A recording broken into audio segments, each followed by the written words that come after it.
Hello, and welcome to the Flores Garden. Today's book review is on The Throne of Fire by Riordan, the second book in the Kane Chronicles. First of all, I want to say this is quite possibly Riordan's first book that has a glossary, as well as terms for Egyptian words and a list of the Egyptian gods. I know he did it for the Heroes of Olympus series as well as the Magnus Chase series. Ever since the gods of ancient Egypt were unleashed in the modern world, Carter Kane and his sister Sadie have been in trouble. As descendants of the House of Life, the Kanes have some powers at their command, but the devious gods haven't given them time to master their skills at Brooklyn House, a training ground for young magicians. And now their most threatening enemy yet, the chaos snake Apophis, is rising.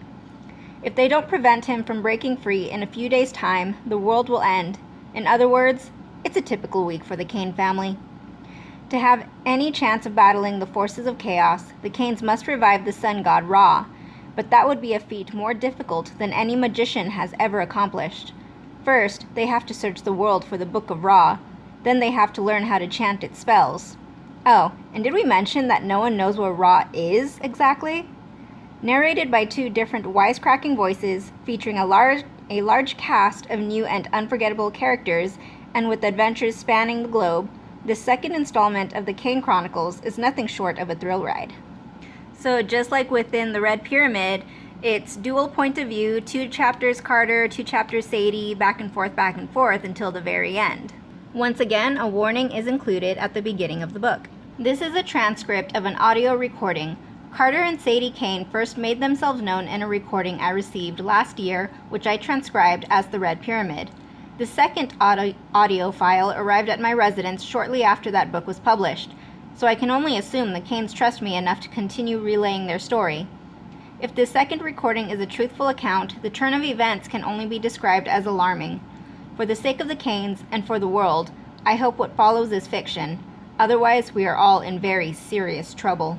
So the book starts off with Carter, Sadie, and 2 of their magician trainees, Jazz and Walt, sneaking into the Brooklyn Museum.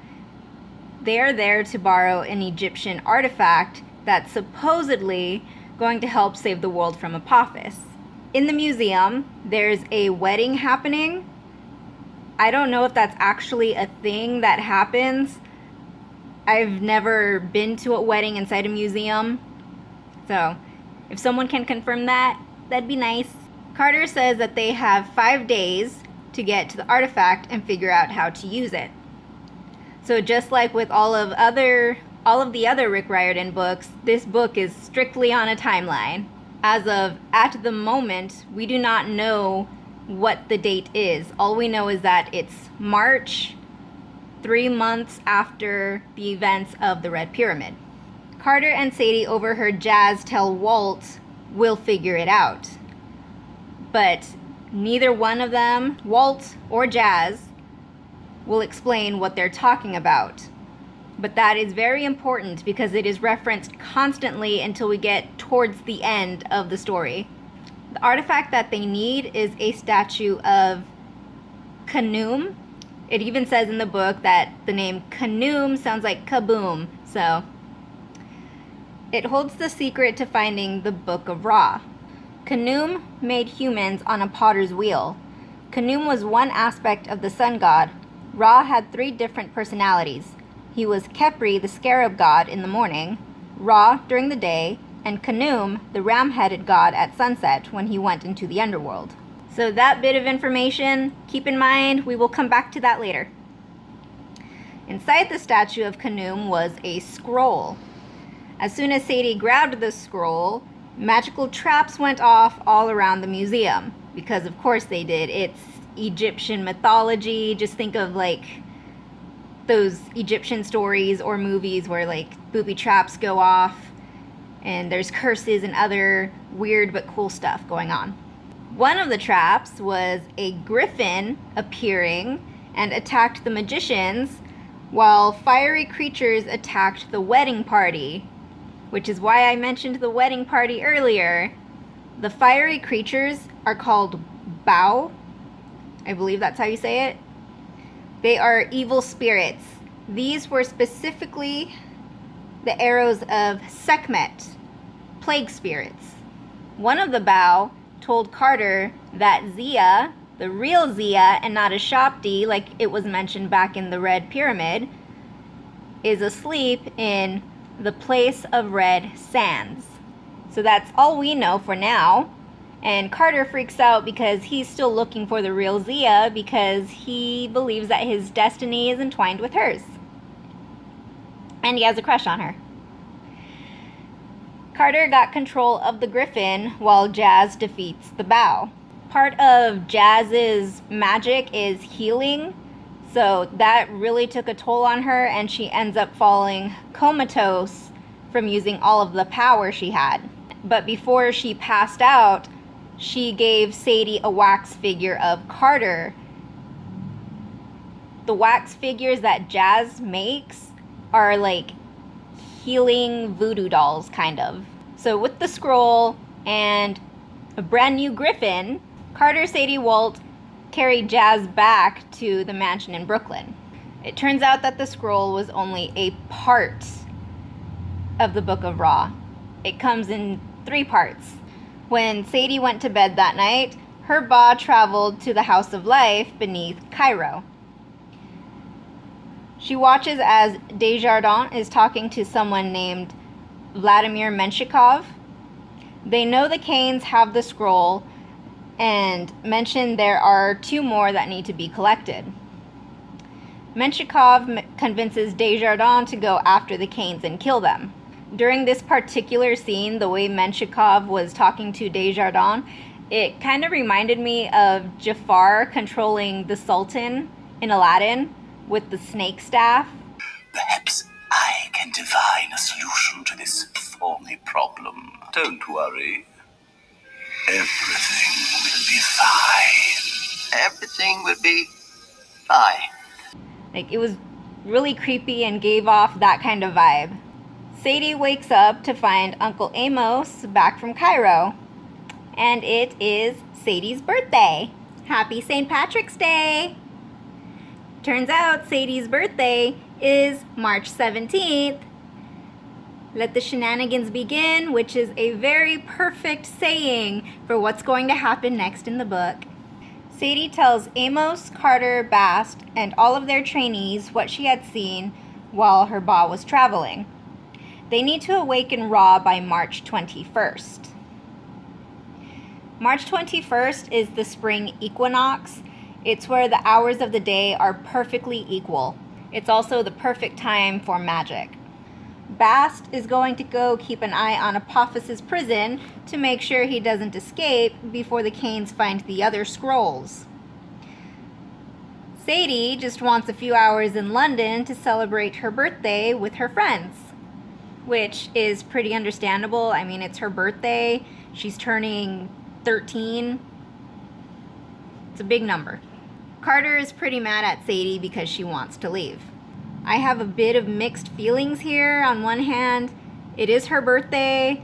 On the other hand, there's important stuff to do involving the gods.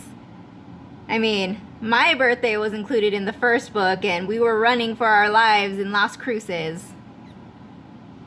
Still the scariest thing I have read. I also understand wanting just at least a couple of hours to celebrate. I mean, a small little party right there at the mansion would have been perfect for me. You know, cake and ice cream, and then we can go kick Apophis's butt. Sadie gets to her grandparents' house in London, and someone is waiting for her in the dark. Dun, dun, dun! Again, since this is in dual point of view, we sometimes need to backtrack because Carter is going through stuff while Sadie is going through stuff, even though they are not within, like, the same area. So while Sadie was having her Ba trip, Carter ended up sharing Horace's mind while Carter slept. Horace showed Carter Apophis trying to escape his prison, and that's why Bast has to go check on Apophis. Speeding up to right after Sadie leaves, Carter is teaching the trainees how to fight Shopti. Walt has this strange power and doesn't know where it came from. Walt's hand was already rising instinctively to block the strike. The enchanted ceramic blade was almost as sharp as real metal. It should have hurt Walt pretty badly, but he grabbed it, and the Shopti froze. Under Walt's fingers, the blade turned gray and became webbed with cracks. The gray spread like frost over the entire warrior, and the Shopti crumbled into a pile of dust. Cataclysm! Cataclysm to you too!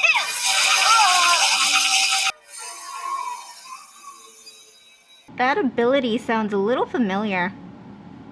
Can't place it though. It'll come to me.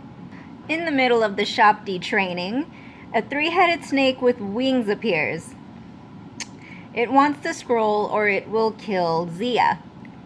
Three-headed snake with wings. No. No. Never. I don't even like one-headed snakes with no wings. Carter and his trainees manage to defeat the snake. Carter then tells Amos what had happened. It could have been a warning from Ra or Apophis. We're not sure yet. On page 91, we get a Percy Jackson reference. I looked across the river to Manhattan. It was a great view. When Sadie and I had first arrived at Brooklyn House, Amos had told us that magicians tried to stay out of Manhattan. He said Manhattan had other problems, whatever that meant. And sometimes, when I looked across the river, I could swear I was seeing things. Sadie laughed about it, but once I thought I saw a flying horse.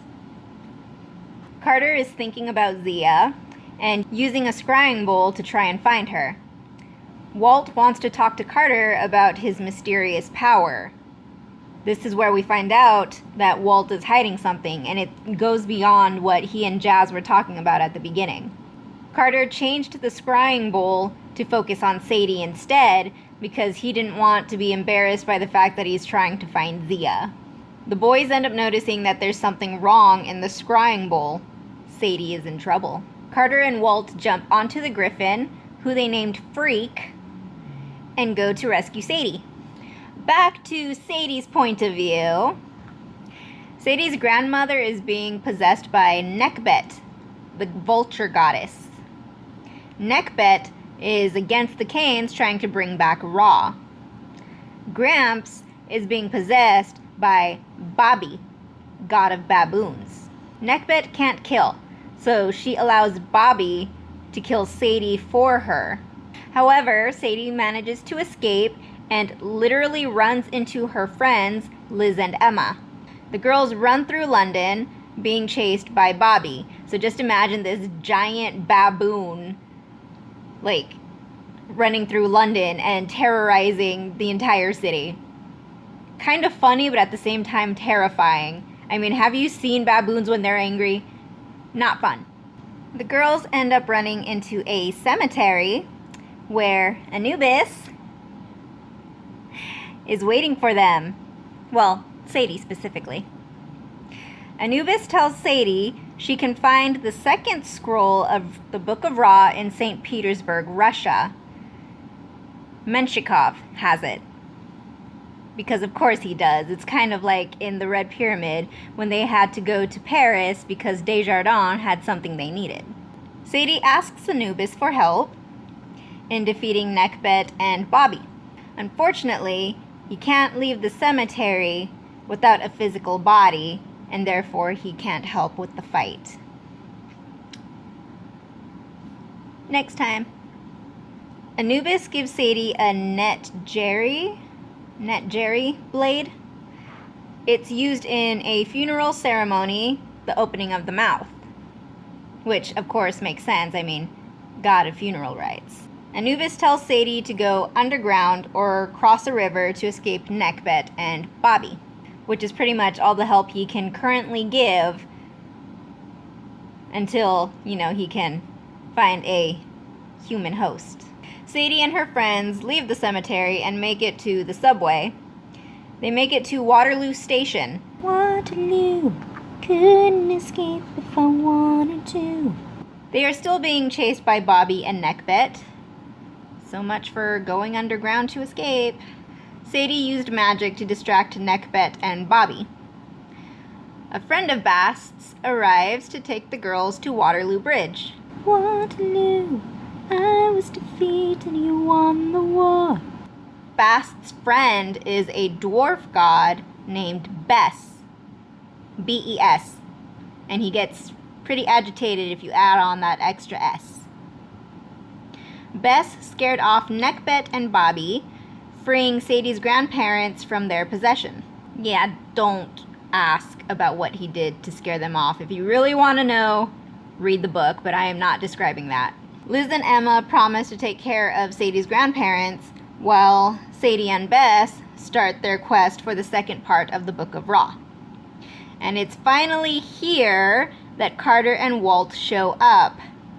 A little late there, boys. Carter and Walt took a portal to London, leaving Freak behind in New York. Bes takes the children to the Crystal Palace. There's a portal that'll take them to Russia, somewhere near the Crystal Palace.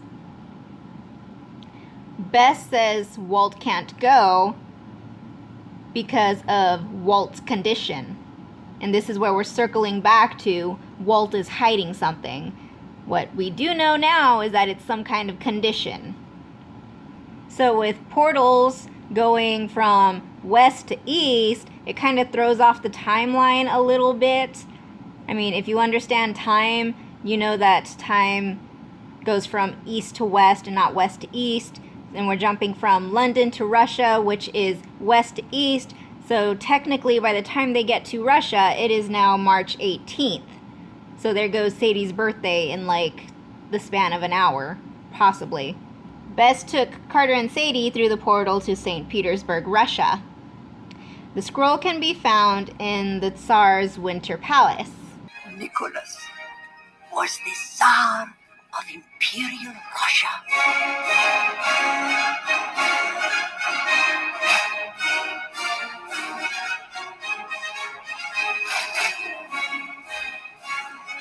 Carter and Sadie snuck into the palace, which is now a museum hosting some Egyptian artifacts. I'm actually not sure if that is true, but I would like to see for myself the Winter Palace and, well, Russia's historical part. I mean, have you seen the architecture? It is beautiful.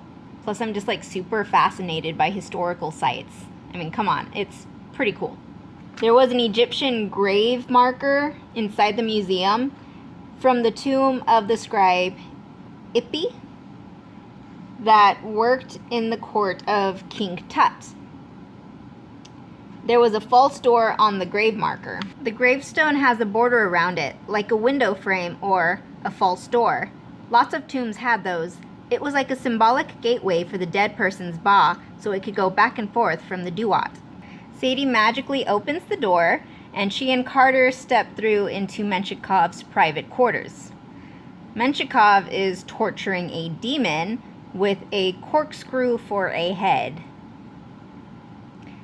I don't know, I've seen movies and TV shows where demons look like humans. I've seen them where they look like monsters, but corkscrew head? The demon's name is Death to Corks. Okay. Menshikov is sacrificing Death to Corks to summon a major god. He ends up summoning Set to ask questions. Menshikov wants to know how to free Apophis and stop the Kanes from bringing back Ra. Sadie manages to get the scroll. She and Carter are escaping when Set points out that they are there to Menshikov. Snitch. Menshikov sends a Jesuheru after the Kanes. I had to look up what a Jesuheru is. The only thing that popped up was Rick Riordan's version of whatever this creature is. And as opposed to the three-headed snake with wings that I mentioned earlier, this one is a two-headed snake with wings.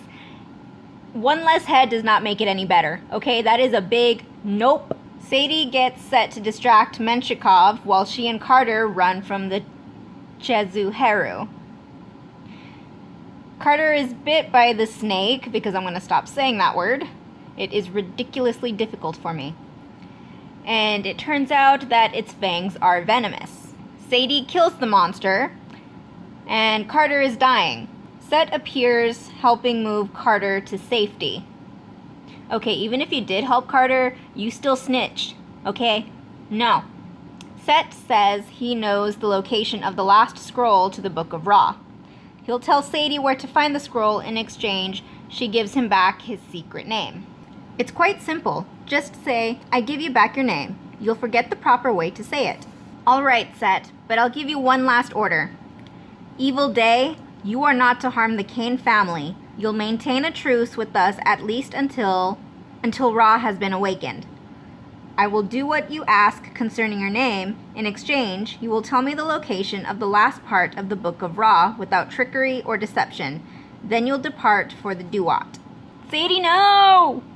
Turns out the last scroll is in Bahariya? Not sure how to pronounce it.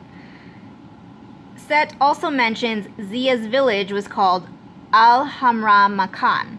Sadie's Ba goes on another astral projection trip.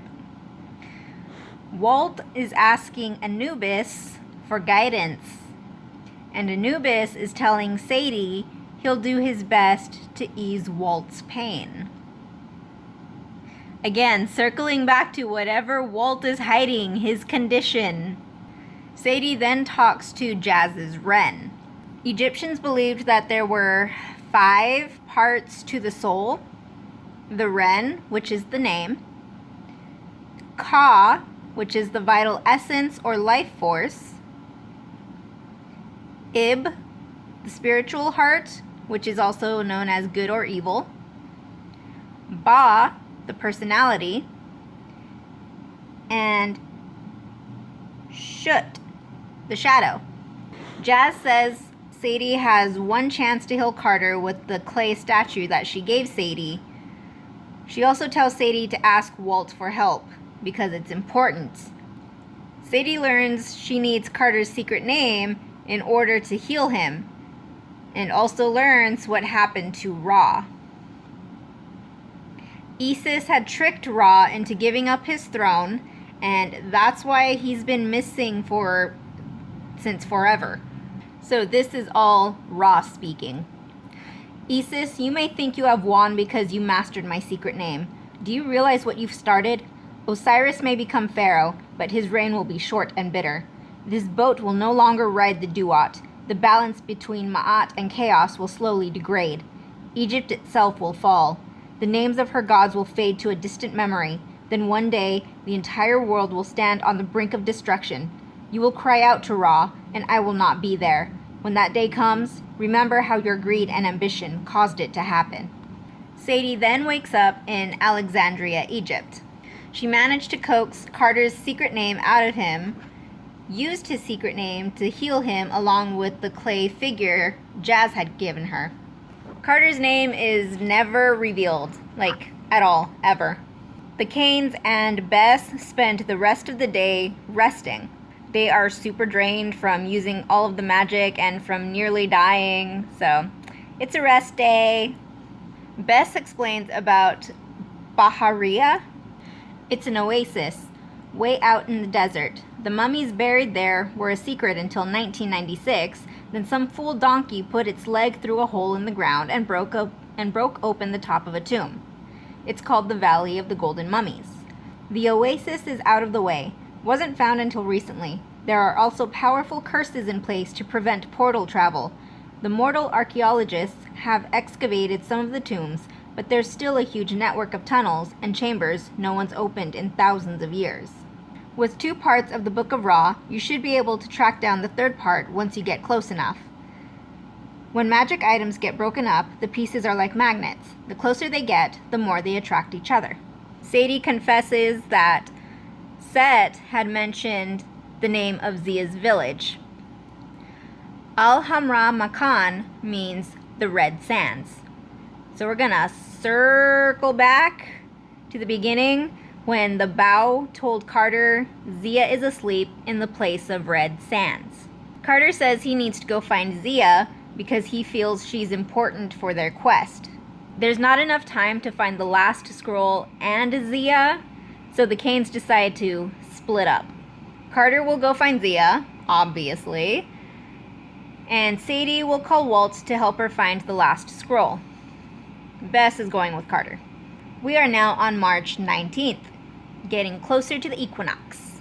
Carter and Bess are nearing Al-Hamra Makan. Bess points out it could be a trap. I mean, come on, why would so many of Apophis's minions tell Carter where Zia is?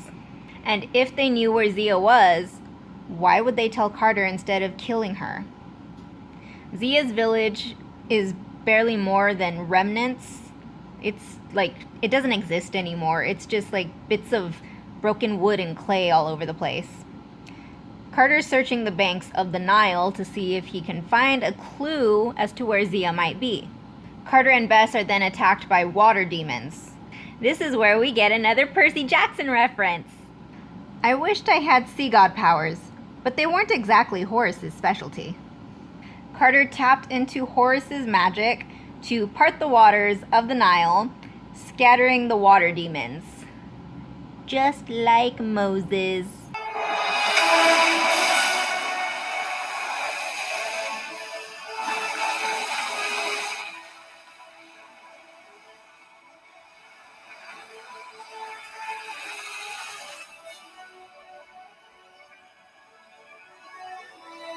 Beneath the water was a tomb with Zia's name on it.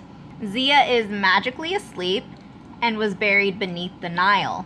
Buried along with her was a crook and flail, powerful instruments belonging to Ra. The crook and flail is why Set and Apophis didn't go after Zia. They protected her.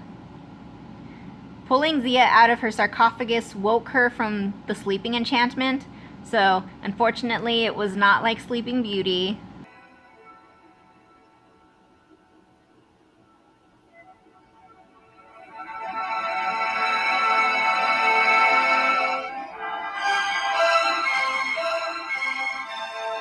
Zia had been hosting Nephthys, and with Zia awake, Nephthys sleeps. Before she does, she says Zia has an important destiny. Whatever experiences the Shopti Zia had with Carter, the real Zia can't remember. So Carter basically has a crush on a girl that doesn't know anything about him. Poor guy.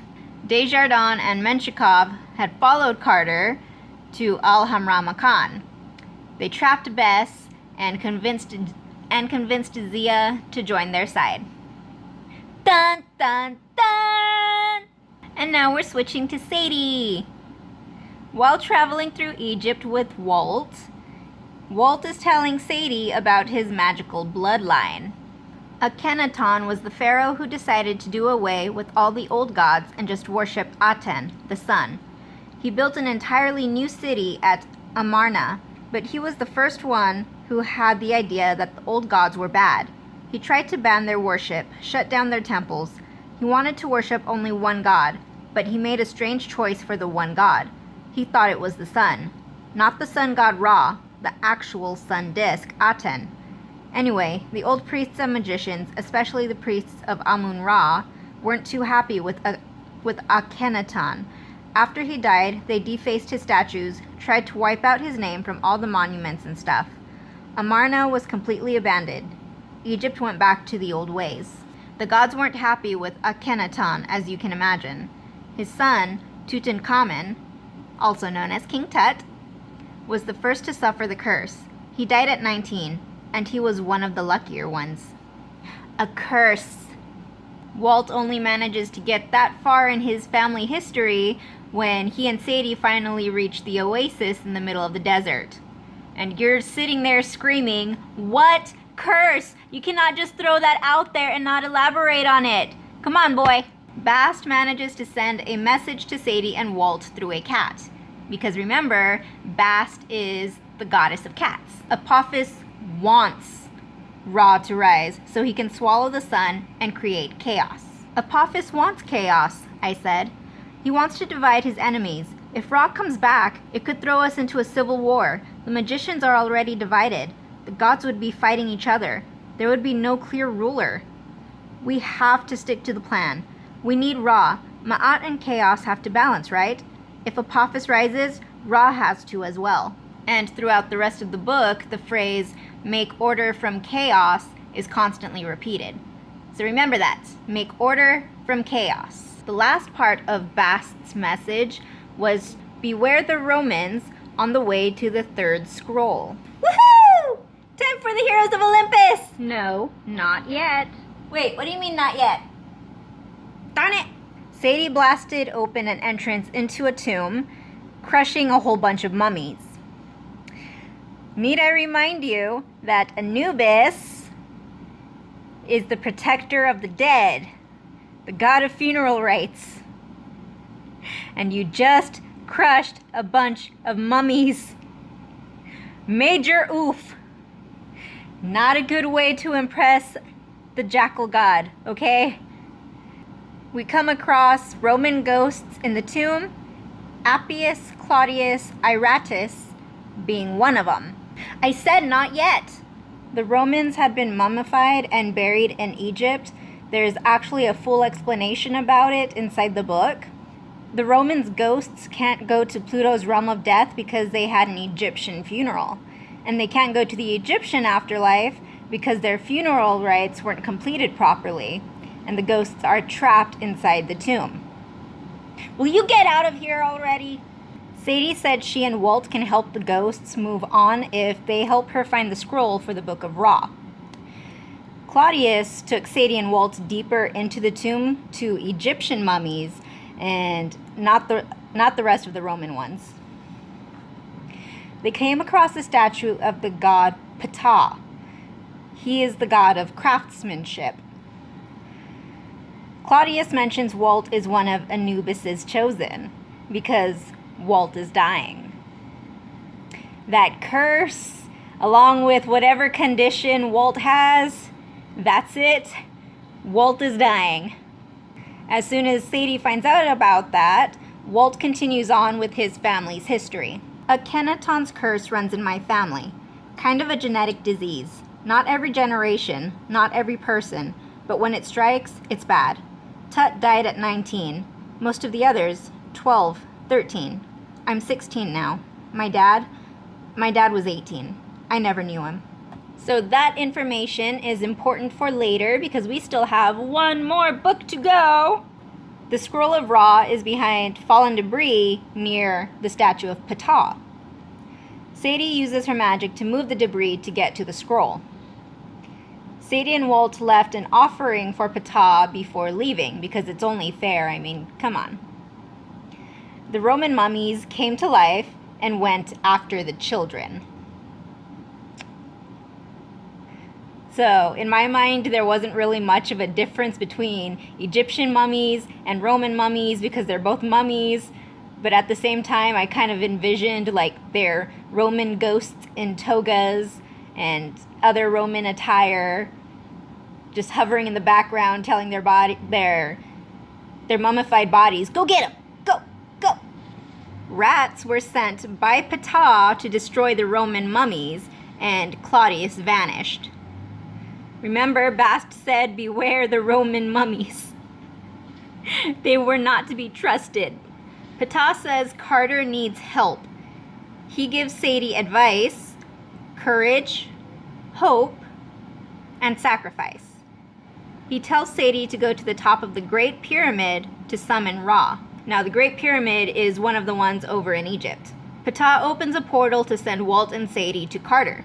Going back to Carter's point of view, he's in the middle of a magical battle against Menshikov. In the middle of the battle, Sadie and Walt show up and accidentally free Bess from his imprisonment.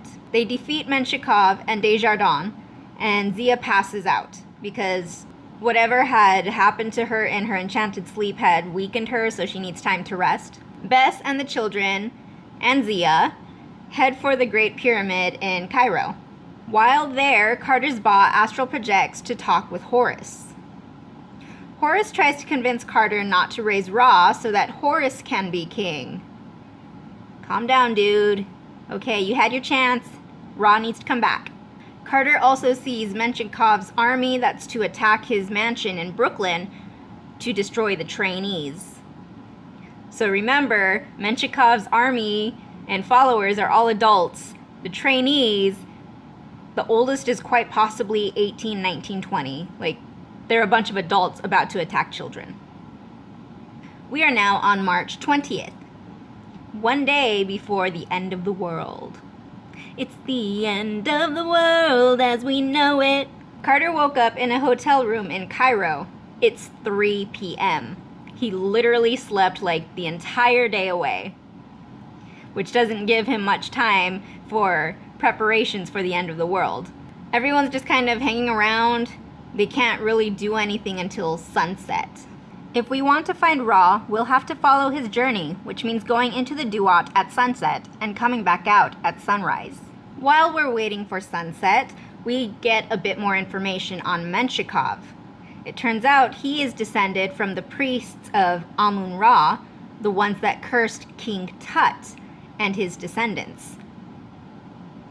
Carter and Sadie want to see if they can get a cure for Walt's curse from Menshikov.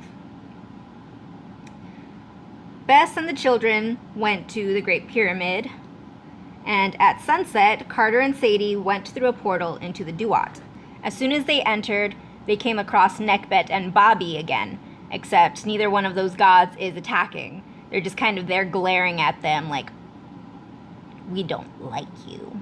Carter made the gods swear to follow and obey Ra once he has risen. The Kanes board Ra's boat and sail down the Duat.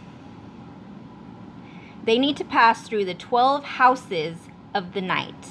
Each hour of the night is a house. We have to pass through the 12 stages of the river, representing 12 hours of the night. So you would think that with 12 hours of the night, 12 houses, we would get 12 awesome little fights and adventures, right? No. This is literally how much is left of the book once we reach the 12 houses. I was actually a bit disappointed about that because that would have been super cool. Between the 3rd and 4th houses, Carter and Sadie came across the god Khnum.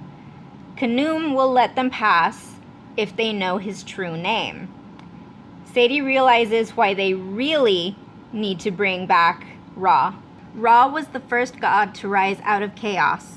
All these eons, the other gods have been slowly fading, losing power because Ra is missing. They might not admit it, but he's their heart.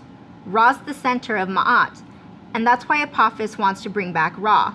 The two are connected, Ma'at and Chaos. If Apophis can swallow Ra while the sun god is old and weak, all the gods die. The world crumbles into chaos. Sadie read from the Book of Ra for Khnum's true name. From there, we move on into the 4th house, and Bess is waiting for Carter and Sadie there. Tawaret, a hippo goddess of childbirth, helps Bess and the Kanes search for Ra because he's somewhere within the 4th house. That was the last place that he had ever been seen. Sadie reads the second part of the scroll, which led them to Ra. She uses the Netjeri blade she got from Anubis to wake Ra from his enchanted sleep. So his enchanted sleep was different from Zia's enchanted sleep. Bess and the Kanes leave the 4th house with Ra. They are very quickly running out of time. Like, they need to get through all 12 houses by sunrise, and it is nearly sunrise. They were going way too slow and got held up. So they make a quick stop in the 7th house to ask for help. The 7th house, as it turns out, is the house of Osiris. Osiris invited Khonsu, the moon god. Khonsu wants to play Senet. If the Kanes win, they get 3 extra hours added to their quest so they can stop the end of the world. If they lose, Khonsu will collect a part of their souls. Bess plays on the children's side. Now the rules for Senet, I don't even think I'm pronouncing that word correctly. Anyways, the rules for the game are a bit more complicated for me to describe. So you would actually have to read the book to understand it. The Kanes got the 3 hours, but lost Bess's soul. Bess is gone. Carter and Sadie continued through the rest of the houses. And this was just like a very quick, we went through the rest, and now we're at the end.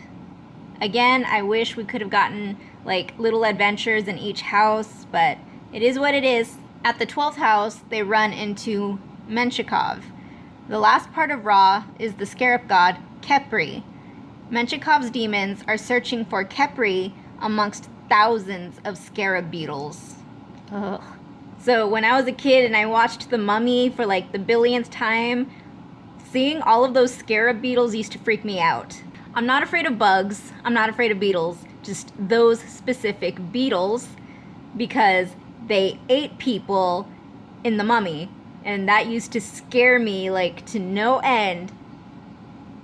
And when I was in high school, I don't remember if I was like 14, 15, somewhere around there. Anyways, when I was in high school, my family and I took a trip to Universal Studios and we went on the Mummy ride, which was like super cool. But while we were sitting in our seats, they showed a clip from the movie with all of the scarab beetles.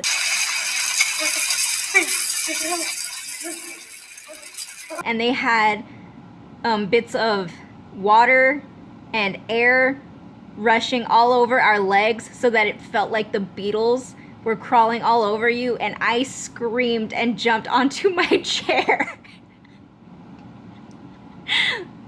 So absolutely terrifying, okay?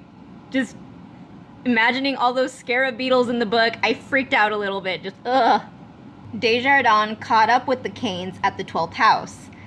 Sadie's reading from the Book of Ra while Carter fights the demons, and Desjardins decides that he's going to turn his back on Menshikov and fights Menshikov. Major plot twist! Apophis is free and possesses Menshikov. Desjardins defeats Apophis, banishing him, but it's not going to last. They have another reprieve until Apophis rises again. Unfortunately, yes, unfortunately, Desjardins ends up dying because of that. We are now on March 21st. Carter and Sadie made it out of the Duat and back home to Brooklyn. The mansion is under attack by Menshikov's followers. The trainees are fighting the best that they can, which is impressive considering they're all kids. Sadie got everyone to stop fighting. You go, Sadie! She and Carter explained what happened in the Duat. Gods and magicians have to work together to defeat Apophis. And that's going to be brought up a lot. Magicians and gods need to work together. Menshikov's followers don't believe the Kanes and they leave. Ra returning woke Jazz from her coma because it's like some kind of healing magic he can do. But unfortunately, it did not cure Walt's curse. He's still going to die. Uncle Amos is now the new chief lector since Desjardins is dead. They do it based off like the most powerful magicians. First it was Iskander, who was the most powerful. Second most powerful after him was Desjardins. Next powerful after him is Amos. And I believe Menshikov was the fourth. They did mention it in the book who was next after Uncle Amos, but I can't remember. Pretty sure it's Menshikov. Anyways, since Uncle Amos is now the new chief lector, he's headed to Egypt, and Zia is going along with him. They need to start preparing for the war against Apophis. And that's where the book ends. Once again, we have an author's note at the end from Rick Riordan. Before publishing such an alarming transcript, I felt compelled to do some fact-checking on Sadie and Carter's story. I wish I could tell you they had made all this up. Unfortunately, it appears that much of what they have reported is based on fact. The Egyptian relics and locations they mention in America, England, Russia, and Egypt do exist. Prince Menshikov's palace in St. Petersburg is real, and the story of the dwarf wedding is true, though I can find no mention that one of the dwarves might have been a god, or that the prince had a grandson named Vladimir. All the Egyptian gods and monsters Carter and Sadie met are attested to in ancient sources. Many different accounts survive of Ra's nightly journey through the Duat, and while the stories vary greatly, Carter and Sadie's account closely fits what we know from Egyptian mythology. In short, I believe they might be telling the truth. Their call for help is genuine. Should further audio recordings fall into my hands, I will relay the information, but if Apophis truly is rising, there may not be opportunity. For the sake of the entire world, I hope I'm wrong. Overall, I would give this 3.5 to 4 stars. My original rating may have been 3 stars or less. And I'm being completely honest here. I did not remember much about this book other than the little fact about Walt that he's going to die. The rating would have been higher if there were more scenes with Anubis in them. You can kind of see it. The pink sticky notes I have right there, and there. All scenes with Anubis, as opposed to the red pyramid. The blue stickies, the green sticky, these pink ones here, all Anubis. Except for this little faint pink sticky note right here. That is my birthday. I am super looking forward to the ending, mostly because if I'm remembering correctly, there's a lot of Anubis scenes. Yay! So that's all I have to say on the Throne of Fire. I'll let you know about the next book. See you next time. Bye! Is she gone? Jupiter! You're playing with the big boys now. You're playing with the big boys now. Stop this foolish mission. What's a true